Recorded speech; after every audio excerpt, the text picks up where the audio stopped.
Is your eFootball 2023 keep crashing and keep stopping on your Android device? Recently, some football app users saying that the apps keep crashing or showing eFootball.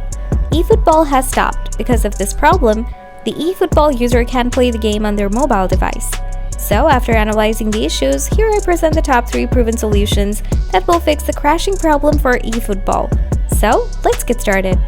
First, open Setting, scroll down to Additional Setting. Scroll down to the Developer option. Make sure to turn on the Developer option. Scroll down and find Graphics Drive Preferences. Tap on it. Now find the eFootball game. Tap on the eFootball apps. Choose System Graphic Driver. Now go back, scroll down and tap Allow Screen Overlay on Setting.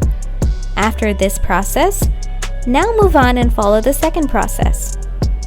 To follow the second process, open Setting, scroll down to Apps, tap Manage Apps, look for the eFootball application, tap on it.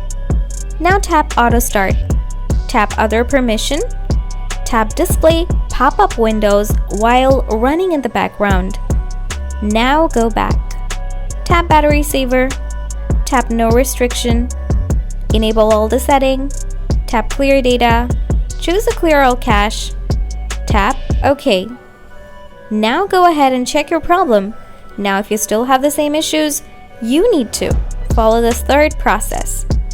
Open the Google Play Store, search for eFootball Games app, check for new update.